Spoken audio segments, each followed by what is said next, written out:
All right, hey, what's up? We're sitting. Jeffrey and I are gonna have a little talk about kind of the film and about life. We made this movie a couple years ago now, and we've actually done several festivals, but we've never sat and just kind of, I don't think, talked about the experience of having. Yeah, it's true. Having made the movie. Yeah. So we figured we'd just kind of circle back and kind of have this little discussion on camera and see what comes of it. Yeah. So I have prepared some questions, Jeffrey. Okay. For you. Great. And I think you may have a few for me also. I do. Yep, I do. Okay. I do. All right. So I'm going to kick this off. And I think a question that I've heard at a lot of the film festivals that we've done, the Q&A talkbacks, regarding your performance as Preston has been, how did you prepare for a role like that? Because it's a pretty intense role. Yeah. And I'm actually curious to hear that as well. I know that we had a few conversations, but like, I don't feel like I have ever really probed you as to how you did your prep work. Yeah. For this. I tend to. I mean, I'm a believer in whatever's in the toolbox. That whatever tools you feel like you need to use to get, to feel like you're getting to the truth of the character or creating an authentic character. I think whatever tools you have or you feel like you need to use is good to use. I generally try to start by just looking at the script sort of in an unbiased way, and then as best as possible, and then build from there. I'm a fan of using my imagination, so if in this case, for example, I don't have a daughter, so. Well, you have Nala. We did have Nala. It's true. We've got Nala here. But so instead of trying to figure out like what happened in my life that might relate or come close to losing a daughter, that doesn't help me as much as creating out of sort of whole cloth in my imagination. So you're not going method on all that. I'm not going method trying on to that. relive the worst moment of your life. Right. To get to a place, which would be an end result, not really. Yeah, exactly. The journey of experiencing something as a character. Yeah, and also for me, in the process of creating knowing who the young actress was playing her, I could sort of I could picture her because I knew what she looked like. Right. You're talking about Peyton. Peyton. Yeah. Peyton Glasgow. So I could picture her. But in terms of, what was it like on the day she was born? What was it like when I found out my wife was pregnant? What was like all of those moments? You're building the character through those moments. Yeah. The character through those moments. And what I find that does for me is that just helps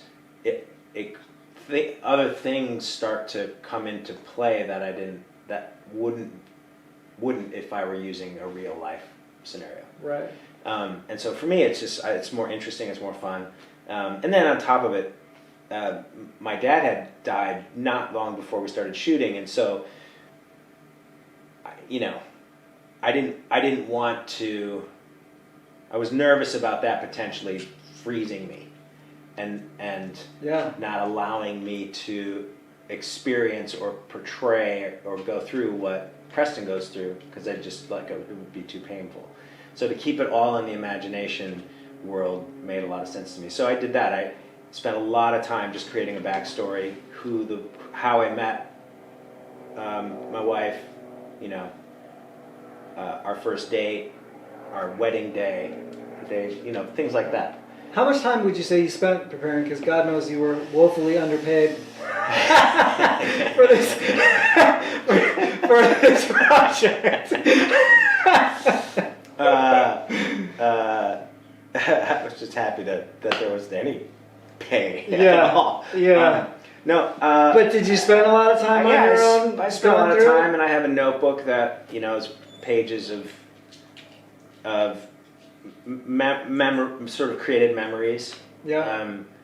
And the thing I do is a technique I learned in LA years ago that I'm going to close this door real quick because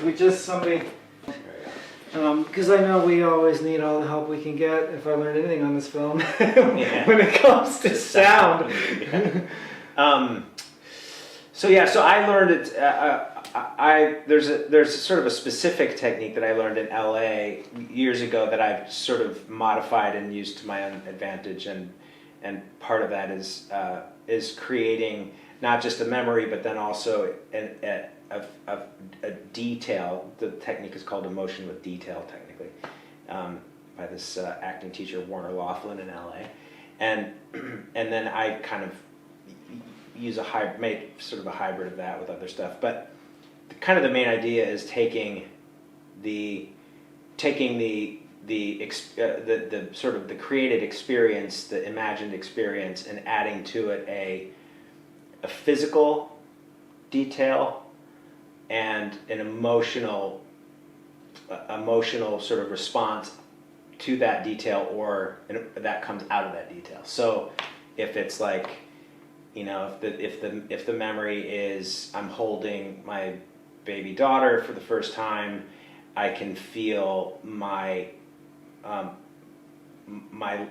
left hand sort of holding her hand, and I can feel my thumb and forefinger sort of rubbing together as I'm holding her. Right.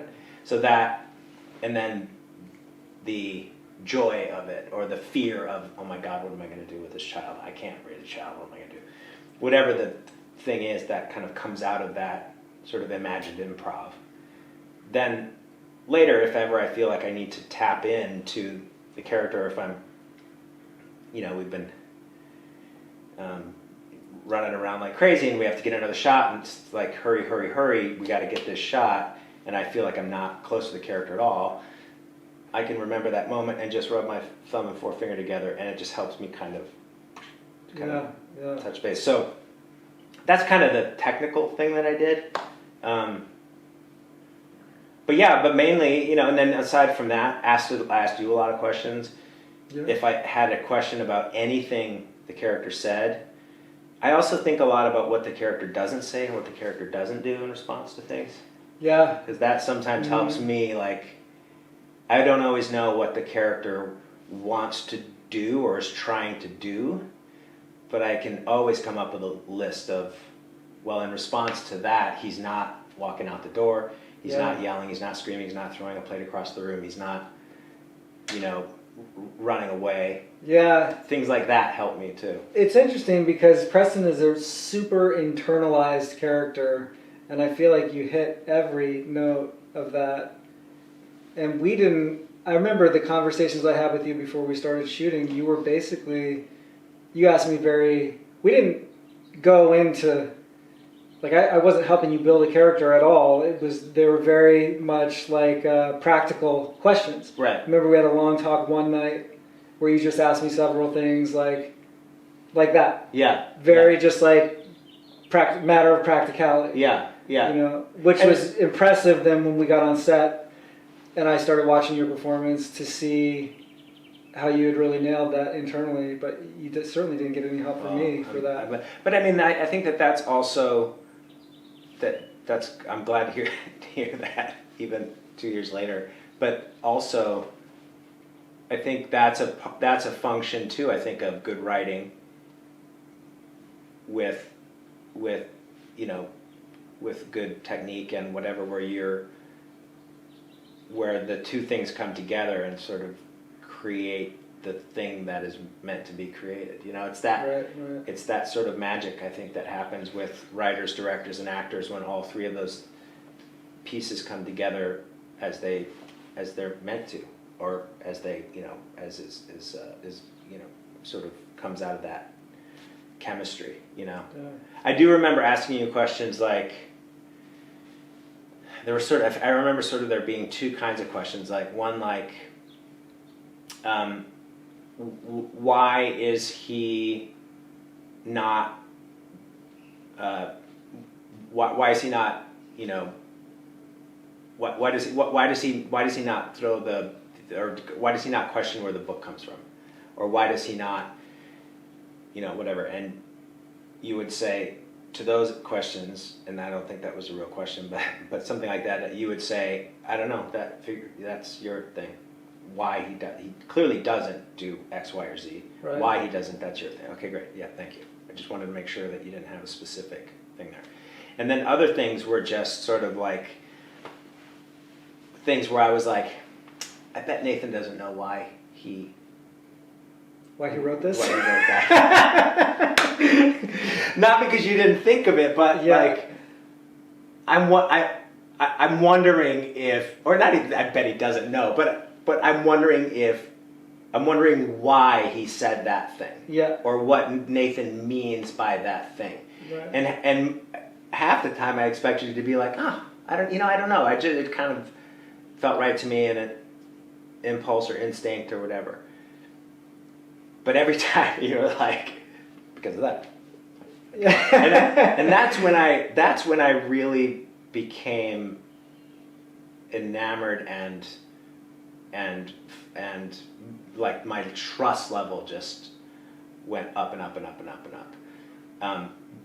Because everything on the page, you accounted for every word on that page. Yeah. You know what I mean? Well, I think that from all my years acting, I wrote that script pretty quick, and I thoroughly lived it. Yeah. As an actor, I lived That's interesting. Preston as I was writing him. I remember writing towards the end the scene. I remember writing the scene in the hotel between Preston and Tracy, where Preston, for the first time, says what happened. Right. To this stranger, and I was weeping as I was writing it. I thoroughly lived Amazing. Those scenes. So I did have an answer for every question because I so deeply was in it when I was writing it. Right. And that's why I was so blown away to watch your performance of it, because it was so. There was nothing. It was so. It rang so thoroughly authentic to my experience in Preston.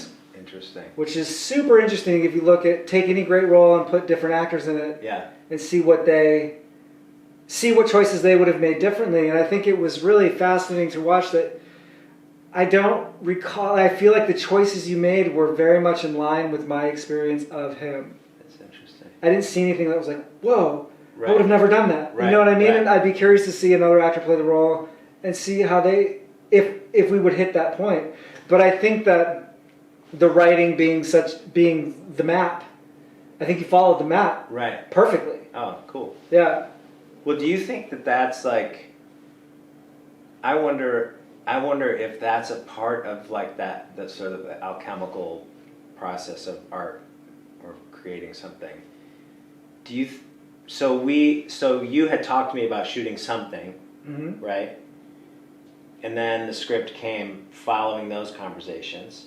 Yeah. So I wonder if, knowing me as well as you've known me for 20 years, I wonder if when you were thinking of the character, living it personally, you still knew I was going to be playing that character. Right. So I don't know, I just wonder if there's anything to that sort of like connection of knowing what your raw materials are. What you're writing Sort of, for, you know what I mean? like this is what I have to build this house, so this is how I'm going to use this one piece of finished oak that I have. Yeah, I'm yeah. going to put it here. Yeah, Yeah, exactly. it's cool.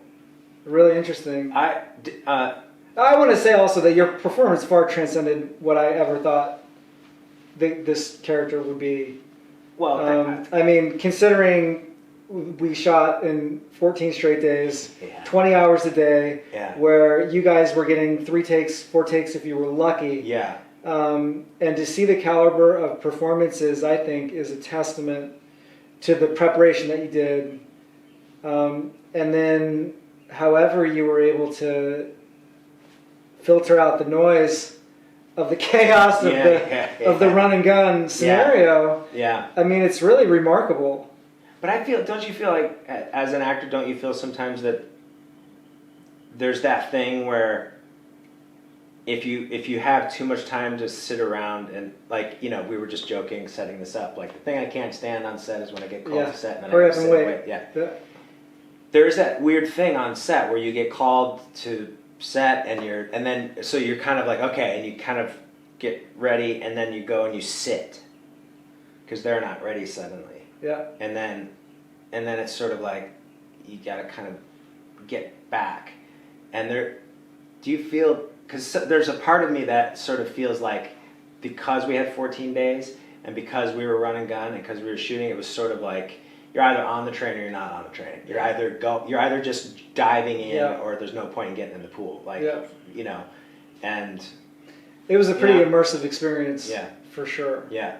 Yeah. Yeah, because I never felt like, I can't believe I've got to, like, I don't know, do the slate before, you know, or whatever.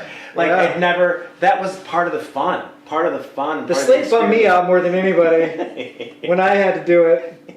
Oh, I just couldn't stand it. Yeah. Can I ask you a question that's sort of tied into that? That's on my little list. What interests me, another question that people have asked you at festivals is, where does the story come from, right? Yeah. So, as a guy who's not married, doesn't have kids, and hasn't, from what I understand, hasn't experienced any firsthand tragedy. Yeah.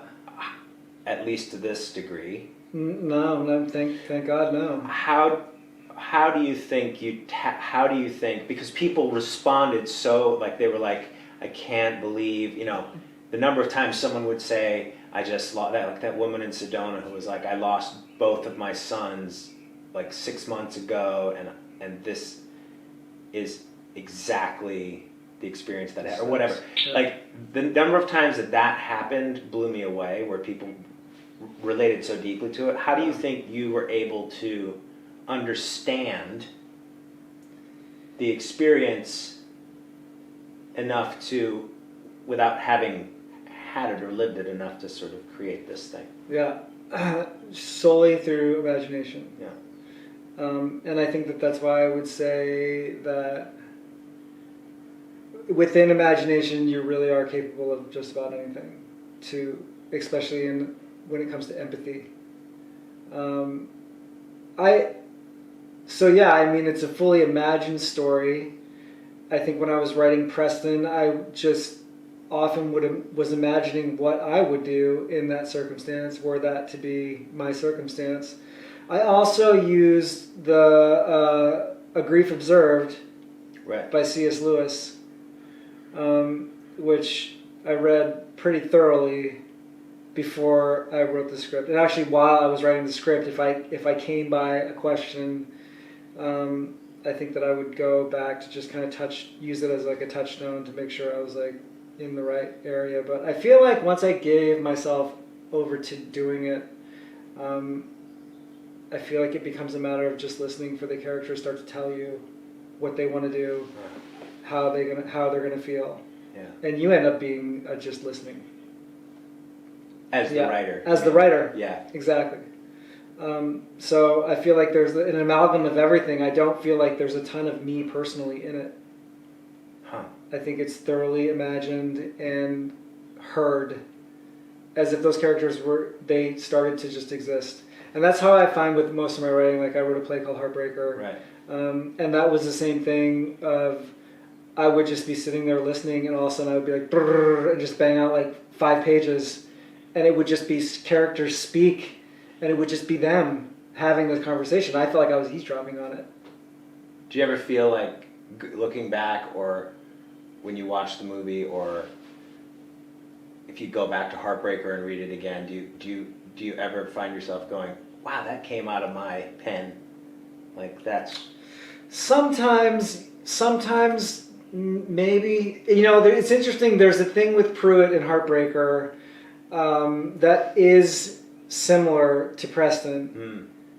So there's definitely me in there. Right. I haven't really taken the time to try to dissect which, but there is a feeling of, in the character of Pruitt and Heartbreaker, that at his core he feels like he's trapped in a cage.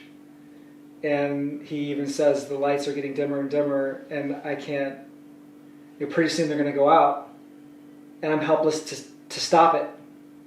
And there's that kind of that similar thing in the monologue with Preston. Yeah. That inability to process and accept the grieving. And it's also funny in both of those scenes. So there's the crux scene for Heartbreaker, which is the cathartic shift in the second act. And in both of those scenes, in Preston on the bed, there's a shower running. Oh, that's interesting. Which is really interesting.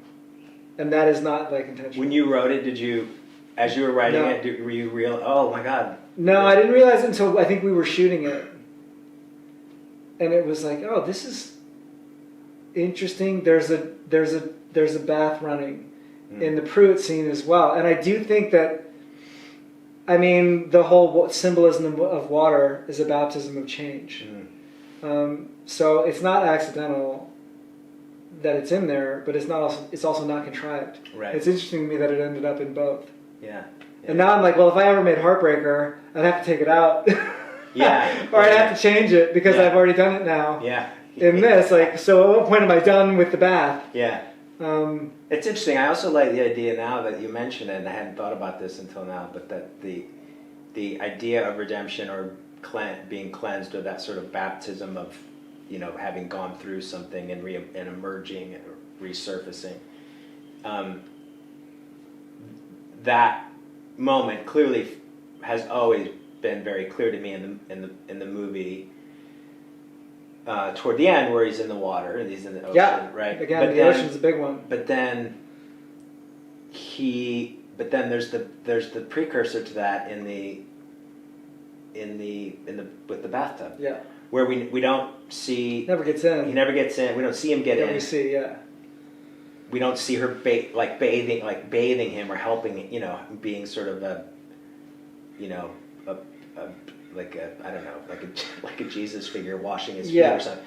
But that imagery, and it turns out it's one of my favorite moments in the movie, in that scene when you suddenly realize the water has stopped. Yeah. The dripping has stopped. Yeah. There's dripping that happens sort of through that. Yeah.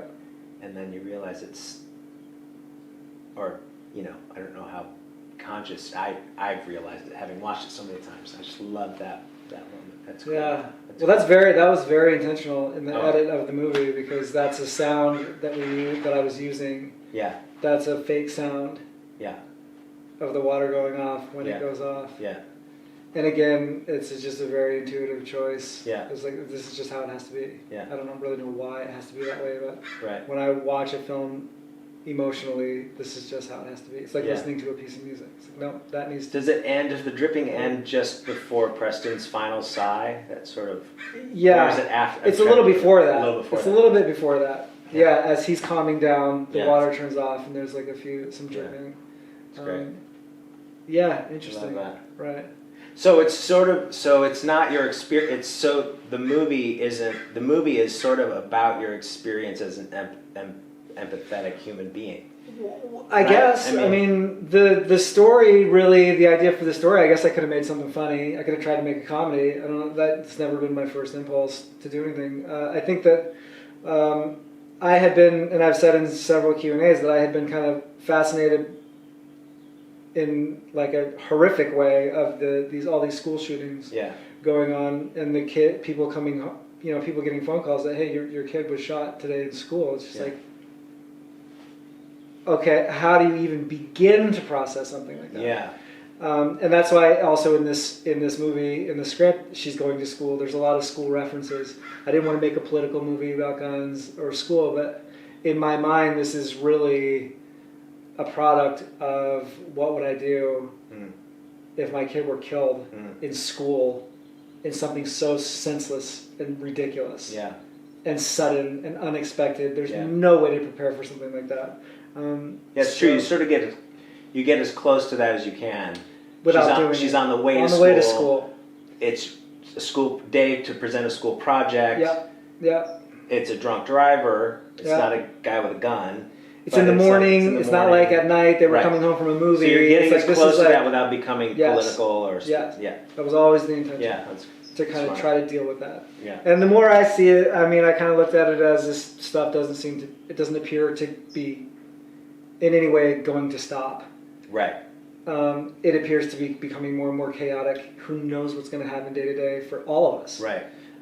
So I think that the movie hopefully will speak, for me, to those people in need, because it's happening every day. Yeah.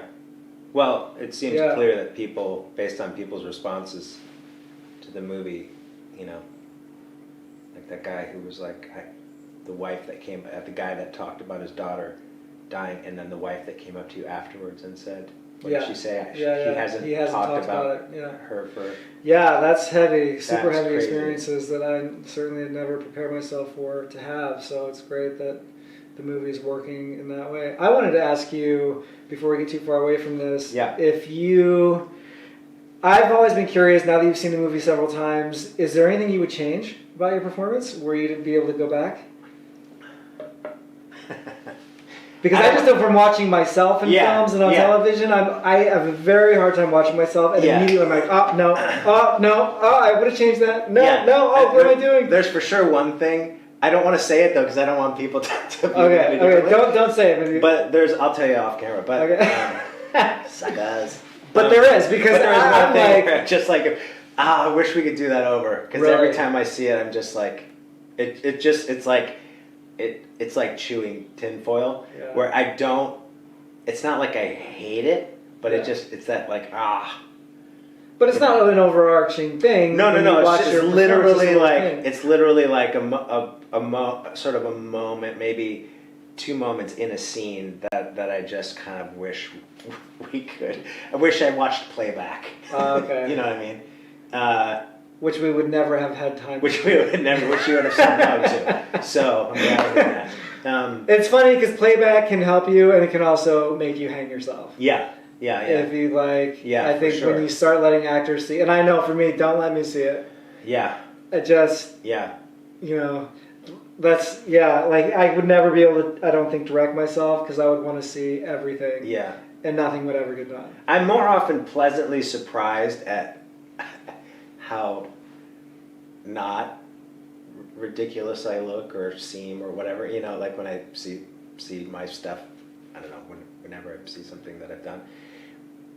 That sort of is generally the thing, but then there are some things where you kind of go, I should have done another take of that. But yeah, I think there's just one, and it's like nothing. It's not like, I missed I just don't like the choice I made, or, you know, it's nothing like that. It's literally just like a vanity thing. Right, okay.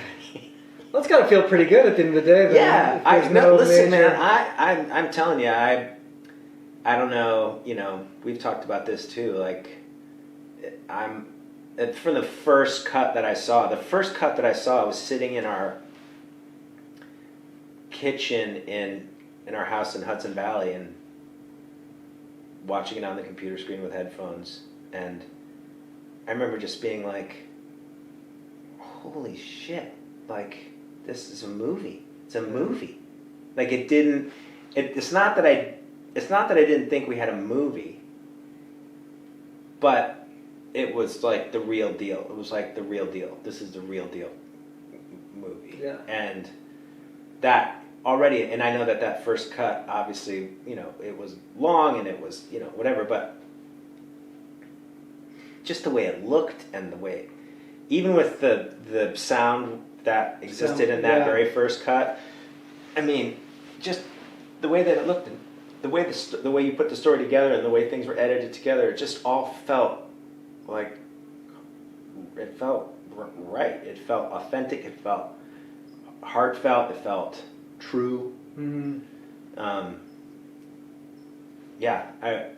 So, and you know, you don't always get that, obviously, and so it was, from the very first time I saw it, I just was like, man, I'm super proud to be a part of this thing. You know. Awesome. Yeah. Yeah, because it's not just it's everything put together, and Yeah. again, it's like The whole alchemy. bit. And everybody, all 5 people on this on this movie really delivered. That's true. I think we All definitely 5 people. yeah. I've got a couple more questions I wanted to ask you. I guess I'll hit you with this one, considering the law. Would you do it again, given the opportunity? This movie? A movie like this, Oh, this, yeah. this movie, this experience, because you had 0 creature comforts, Yeah. or kind of actors' rights. This was a.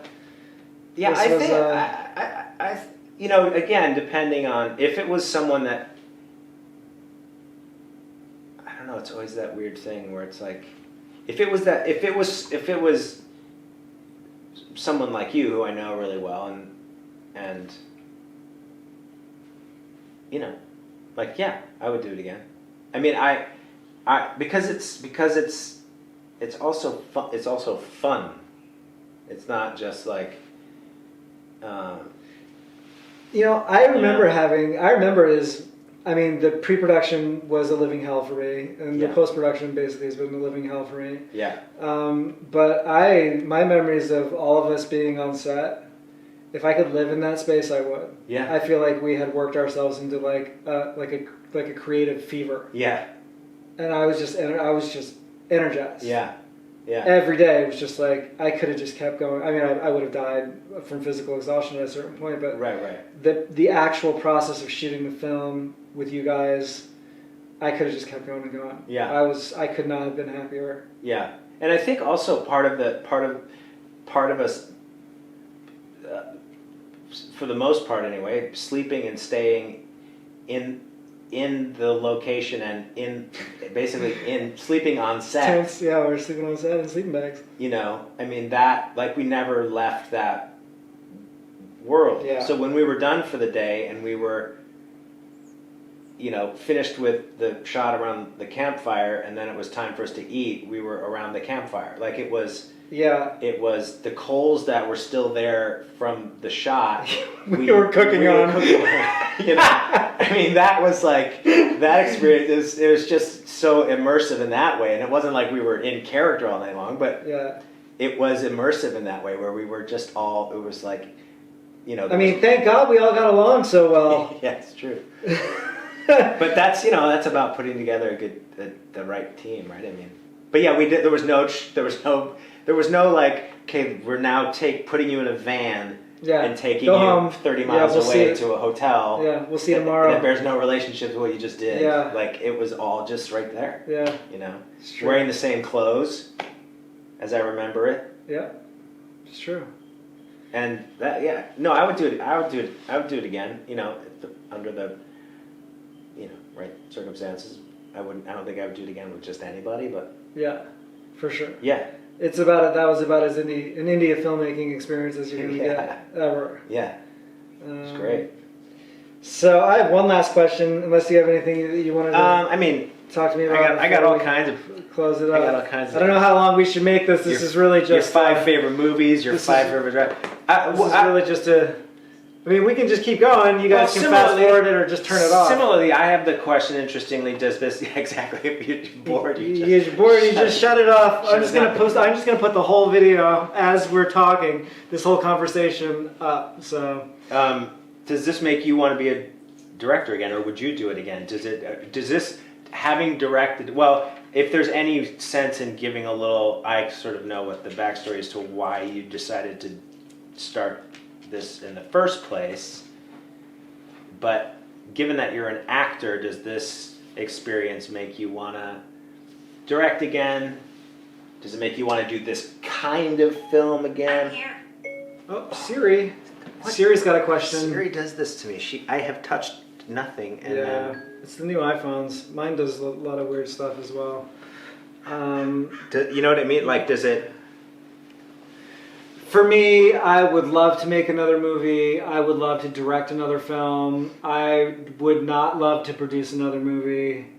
I would not love to post-production manage another movie, so I'm like pretty torn. If I had help to where I could actually focus on just the directing aspect of it and working with Keith, and like the things that I loved about this experience, having never tried to do it, never tried to make anything before, was I storyboarded every frame of the movie as I saw it with my own hands. That took me like 3 months to do. And in doing that, I had a very good visual sense of what I wanted to see. And that was a super creative experience for me, again, in my imagination, which was like an artistic kind of high. Right. Of like, so, yeah, being able to cast and work with your friends and work with actors and people like that, I loved that aspect of it. But if it means that I have to produce another movie, I don't think I will. Right. I'll probably not ever make another movie. It does, having seen the movie so many times now and been doing the film festivals, it has made me want to act much more. Yeah. Again. Yeah.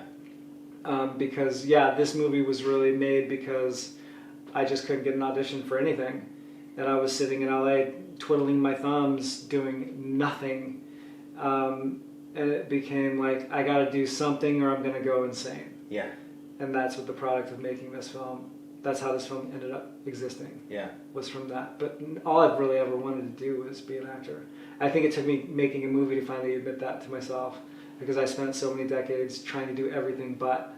Isn't that interesting? I got into music and I did that professionally for 7 or 8 years, and I just was all over the map trying to like do anything that would feel like, okay, this is what I'm supposed to do, not this. Yeah. Not acting.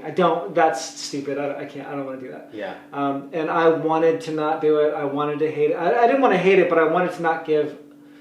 I wanted to not give a care in the world about it. Like, just like, that's something. Oh yeah, I used to act. No biggie. Doesn't cross my mind ever again. And the further away I've gotten from it, the more it's just kind of haunted me. Mm-hmm. And now it's like a fever pitch after having actually made a film. Yeah. So if I could have the career of my dreams, it would be making movies with my friends and having friends that were filmmakers. Yeah, yeah. And being in their films. Cassavetes. You want to be Exactly. Yeah. I want to be in a collective of people that are making good movies, that know what they're doing, that are writing interesting scripts and telling interesting stories, where I can be an actor in their movie and then they will come do my movie. Yeah. That would be my dream of dream careers. So if someone came to you and said, I got this idea for this little movie, I've got $25,000 to shoot it, I'll produce it, I want you to direct it. And again, assuming all other things were of interest to you, the story, if I had a connection to the story and I believed in it. Right. It's mainly the producing bit. The producing bit, I'm just not wired for. Yeah. I really struggle. Yeah. I don't like it. There's nothing about it that is interesting to me, or it's just bureaucratic, and I'm not a person that is like dotting the I's, crossing the T's, reading contracts. I just don't care. Yeah. All I want to do is make stuff. I don't want to jump through hoops and have someone tell me, well, in order to make this, you have to do A, B, C, and D, and you have to sign these pieces of paper. It's like, for what? Yeah. Yeah. I'm just going to, no matter what happens, I'm going to go out there and I'm going to shoot this scene. Yeah. Why do I have to do all this so you can tell me that I can do that? Here's the deal. You know what I mean? I'm going to do it with or without you. I'm just going to go do it. Yeah. Yeah. So to be told that like that is contingent on these other things is really, it's problematic for me. It stresses me out. Yeah. I hate it. That's amazing. But yeah, if somebody else had that handled and they had an interesting script, I would direct it. I mean, I would love to. Yeah. Yeah. It's that thing you just said about having done the movie has enlightened you as to, you know what, I want to be an actor. I've always been like, do you think you'll direct someday? Yeah, I think maybe I'll direct someday. And what about writing? Want to write? Yeah. And I wrote a play that I'm working on now and stuff like that. But like when we were in Nice and we were having cocktails with one of the filmmakers there, one of the filmmakers, and he said to me, do you think you want to direct a movie? And I just, without even hesitating, I went, no. Like, Yeah. no, again, I don't know if something falls into my lap and it makes sense, but the idea of, it's just so clear to me at this point in my life. I'm an actor. And while I think there are things that I want to write about, and, you know, if something happens and I end up directing, fine, but it's not like, you know, I love it when you have those moments in life where you realize that your vision is pretty clear. Yeah. In a way that it wasn't before. It's interesting. I feel like fear of all fears for myself would be that I am actually a director. And not an actor. Interesting. Which would be the worst thing ever. But, I mean... What would be the worst thing about I can't say that it wouldn't be fulfilling. Right. Because I felt very fulfilled right. in making this movie. Artistically. Right. I could see every shot. I mean, it's like... Maybe this movie was so small, I ended up doing a lot of the art directing. I mean, the whole thing, the whole aesthetic of the movie was basically... I feel like written out of my imagination. Yeah. I really enjoyed all of that. Yeah. If I actually had departments to like help out with stuff, I could see getting completely into it. Yeah. Like when I was on True Detective, seeing their departments and these whole boards in their production hall of the family trees and all the things, and then you've got your wardrobe and you've got your set decorators, and you see all the set design things that they have and the cars and these huge warehouses. I would be like a kid in a candy store. Yeah. Can you if I imagine could those meetings? direct something like that, it would be easy for me. Yeah. That's something where I would be like, yes, give me that, give me that, give me that, put it here, do that, put it here. I would be like, I would have zero question as to myself. Like I can see it so clearly, but it's just when it becomes like an issue of money and there's no one to help, and it's just like, it becomes very difficult. Yeah. For me, the money always ends up being the most stressful thing. Yeah. Do you think the fear, like, do you feel like you've set sort of a goal for yourself as an actor and you want to achieve that goal? And so yes. you became a director The fear would be that I didn't get to fulfill what I thing. really felt like I was supposed to do. And yet it could potentially be the path to it. Could be. Yeah. I guess you never know. Oh, yeah. Yeah. Did you have a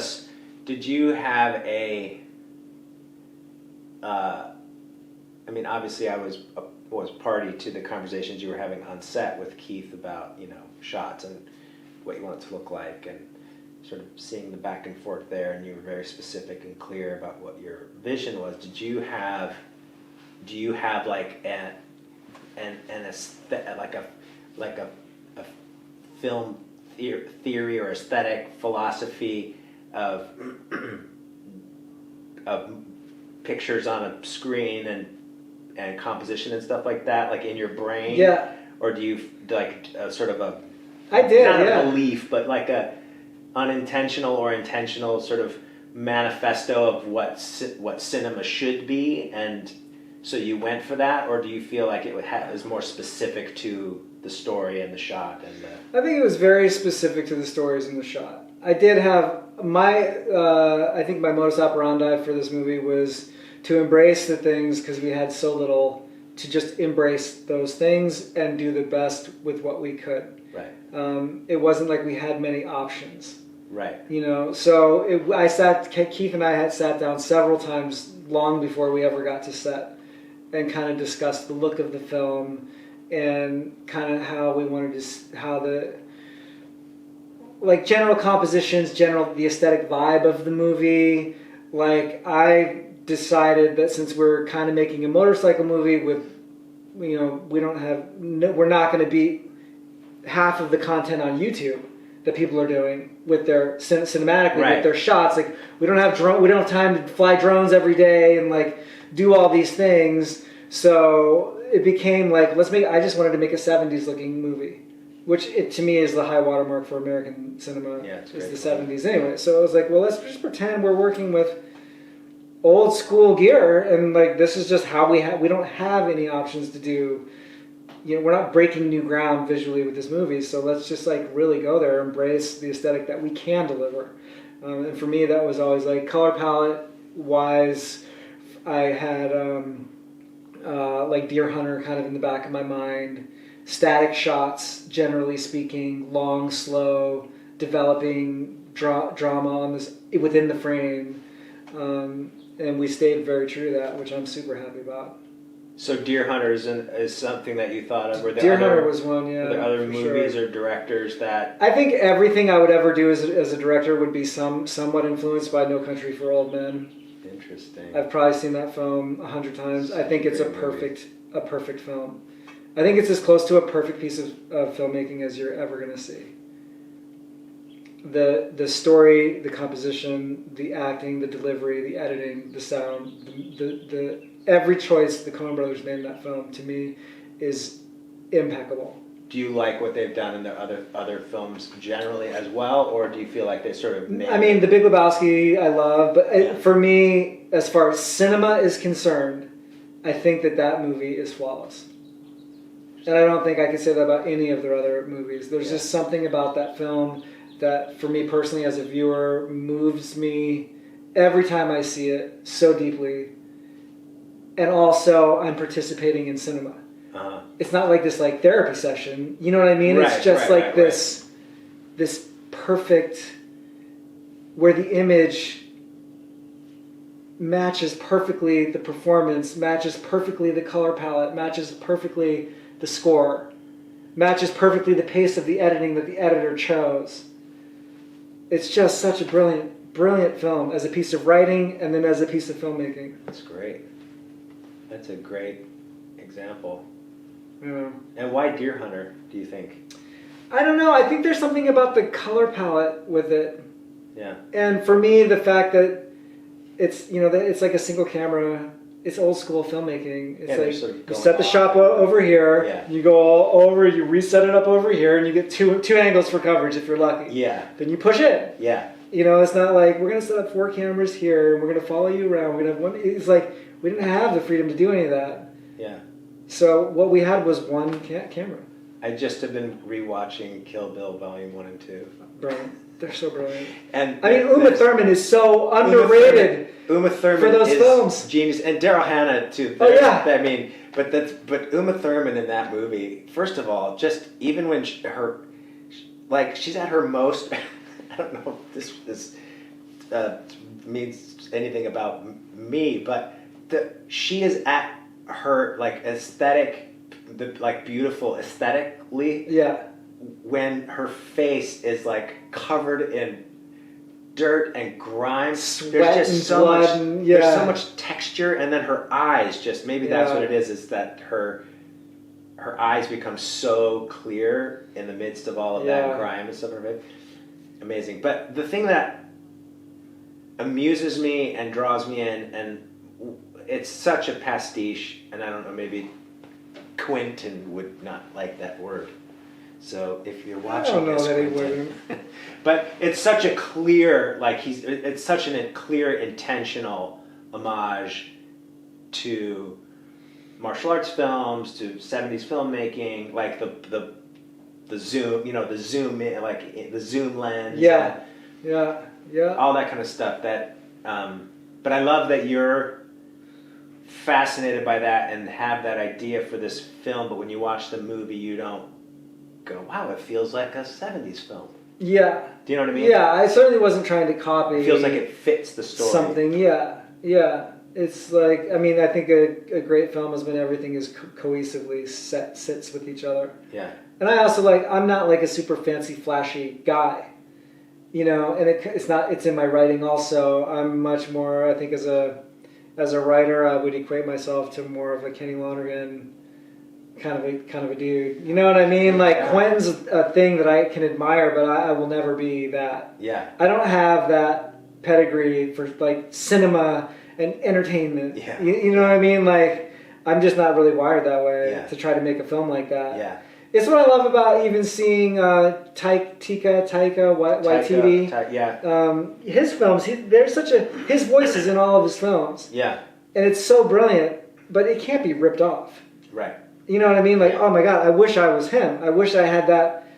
I wish I had that, that kind of keen sense of I'm going to entertain the hell out of you right now, and you are going the time is going to fly by, and this is going to be witty and fun and hilarious and heartbreaking. Yeah. All the same, like, I wish I could do that. I mean, I've never tried to do that, but I don't. If I did, I don't think I'd be being Right, true then to you're my doing- artistic thing. Right, then you're you know, and I'm never going to do it, even if I came close to pulling it off. I'm never going to do it as good as him. Yeah. Same as Quentin. Yeah. Same as any of those guys, and that's where like I'm not. Wes Anderson, same kind of thing, like such Yeah. a distinct sort Thing. of visual and Yeah. tonal kind of thing. Yeah, and I didn't go to film school. I didn't study film. I don't sit at home watching like filmmaking theses, and I just, you know, for me, it's about trying to communicate an emotional sense of something. Yeah. You know, so I think that like any film I would ever make is probably going to be more of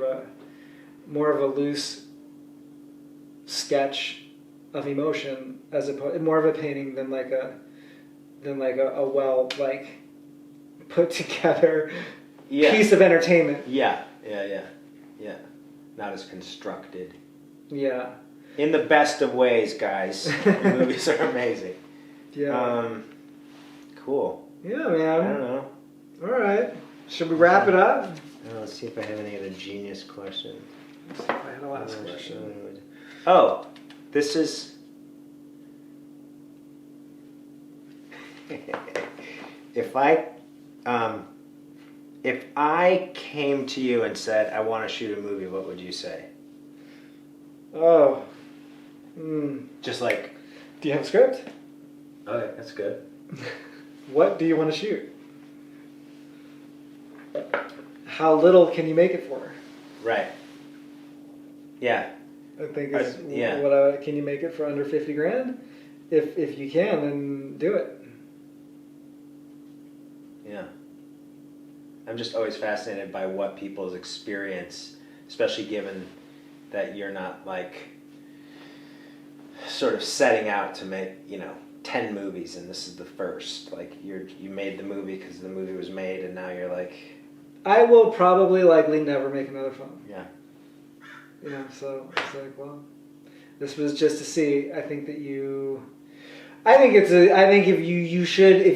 have like a story you want to tell and you have a script and you've got a little bit of money, you should do it. Because I have all my life been fascinated with movies, not in like a geeked out kind of way. I don't know everything about cinema and directing, and I don't know all like I don't have that like encyclopedic knowledge of film at all. But I've always loved movies.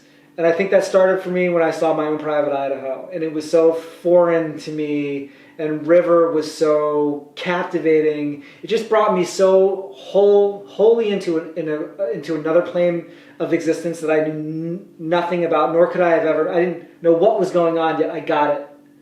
And so from that day forth, I've been fascinated with movies. And always there's that thing in the back of your mind where you can critique a movie to pieces. And then there's always this thing of like, okay, I'm ripping this movie to shreds, but I've never made a movie. Yeah. Who am I to throw stones? Yeah. Yeah. How hard it must be. Yeah. And it's a hard thing to do. Yeah, it turns out. But I think that it's interesting. I think that if you're an actor or you're fascinated by film, I think there's always a question in the back of your mind, probably, of what would I make? Yeah. Could I do it? Could I make a film?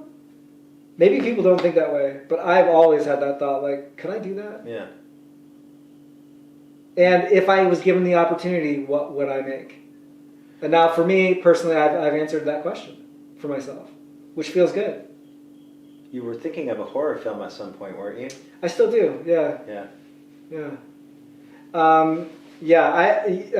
I am the pretty thing that lives in the house.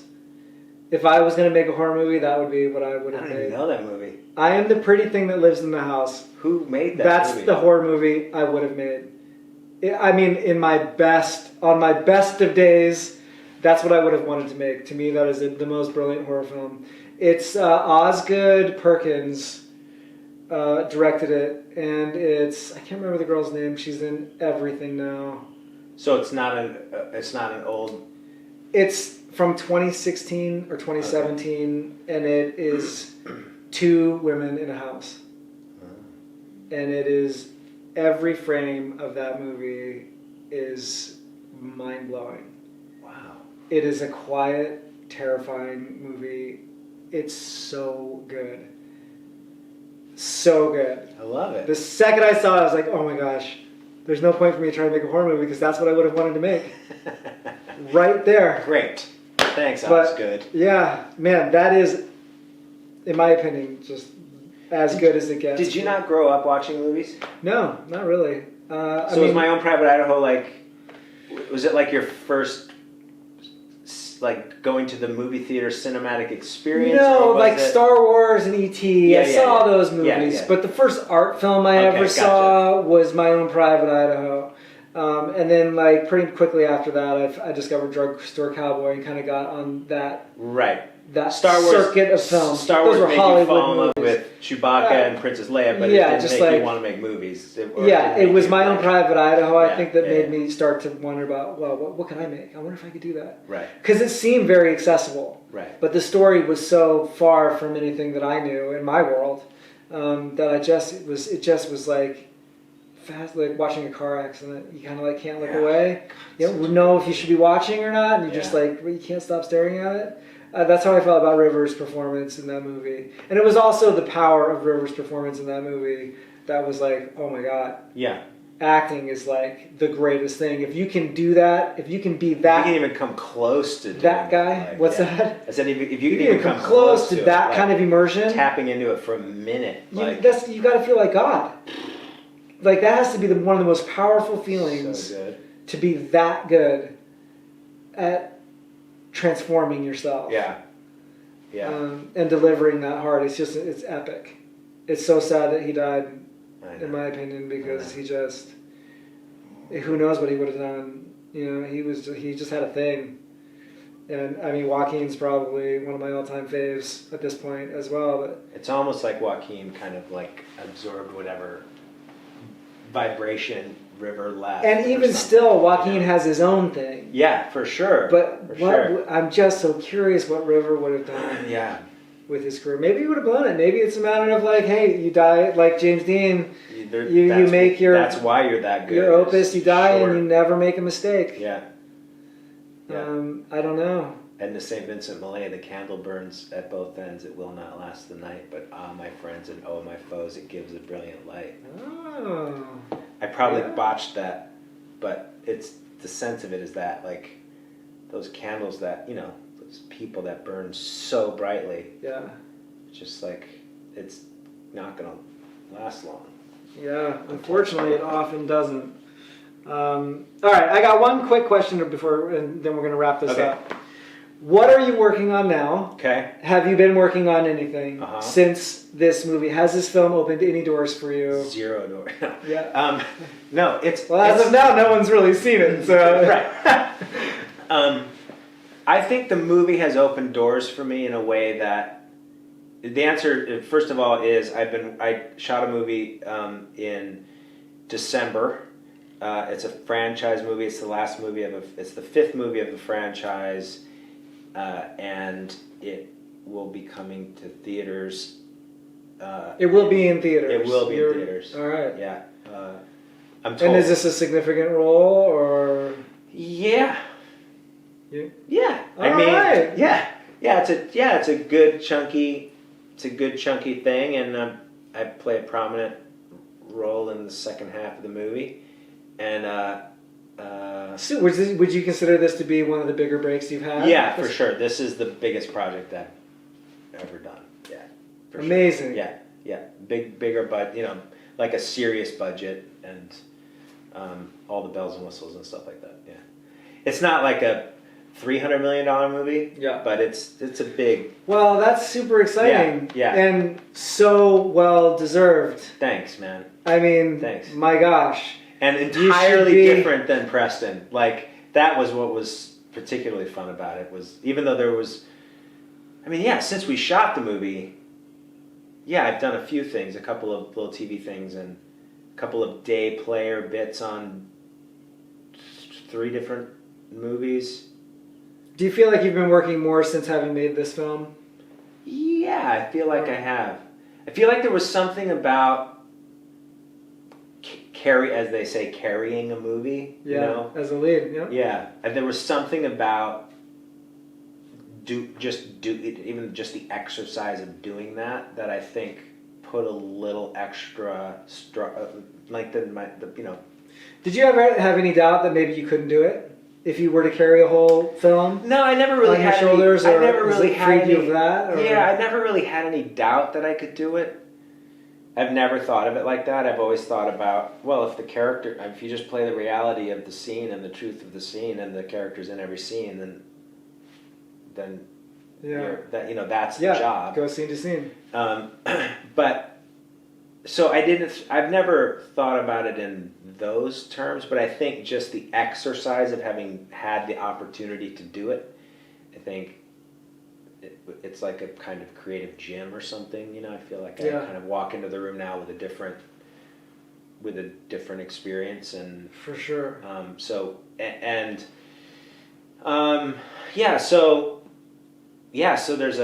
there's I did a little horror film that I'm in just for a brief moment called a Deadly Legend, and that will I don't know where that will appear. There's another thing called I Hate the Man in My Basement, which is, I guess you can pre-order it now on iTunes.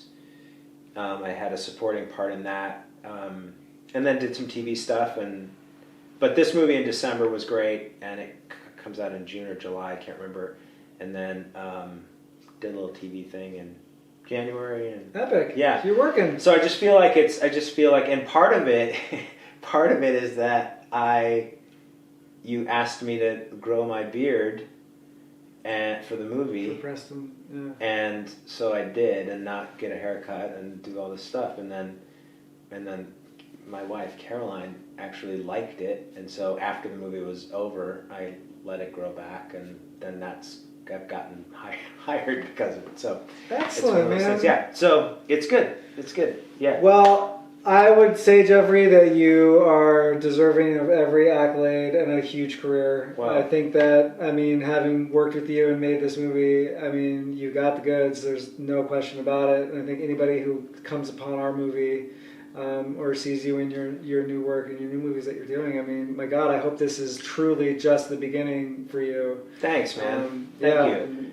you should own that and just know that it's a tough town, but there's no lack of talent, skill, or you have every right to be walking up on that SAG Awards podium one of these days and accepting your award graciously because you deserve it. Thank you. And we talk often about lightning in a bottle and all that stuff with this project, and I just feel like beyond that, your ability to write a story that's real and truthful, and I love the term empathetic. The movie is just saturated with empathy, and that I think that's why people respond to it. And your authenticity as a person shines through in not only the script, but how you've directed and edited this thing, and set decked it, and also as an actor, I just think you're terrific, and can't wait for you to do more stuff. And you deserve everything that comes from this as well, man. Thanks. And the 4 best films, best picture, best feature awards that the movie has garnered. 5. You deserve 5. No, we won 5 best pictures. Yeah. Yeah. 5. Yeah, it's 5. It's Rome, Portland, Independent Cinema Festival. Right. And That's then right. That's the one I'm Nice forgetting about. And Good Grain was the best feature film and best director. Yeah, and best director. And I only wish that we could have pulled the best actor award for you out of this, because you deserved it. Well, thanks. And STEM for best original score, and Keith for best cinematographer. I wish everybody could know how we made this. Literally, this movie was made by essentially 6 people. Yeah. Rolling up their sleeves and just doing every single job. It was definitely a labor of love. So, Jeffrey, thank you. Nathan, thank you. And I hope you enjoyed. We hope you enjoyed this little chat. I'm just going to throw it up on the interwebs, and if you come across it, watch as much as you want. If you like it, click like and subscribe. If you're seeing this on YouTube, help to spread the word. 1,000 Miles Behind is being released in June 2020 through Level 33 Entertainment. This will be up before you've probably even had a chance to see the movie, but it's coming in June. And if you're interested, please share this video with your friends or tell anybody about the movie. And follow on There's a Lemoyne Street Pictures Instagram. Lemoyne Street Pictures. Yeah. Jeffrey's Instagram, my Instagram, anything like that. But anyways, we're just doing this because we hope that you enjoy the talk and maybe we've enlightened you in some way as to the process of what we went through trying to make this little movie. And if you're a filmmaker, hopefully it will encourage you to get out there and make your movie as well. All right, Jeffrey, thank you. Thank you, Nathan. All right, thank you. Peace, guys.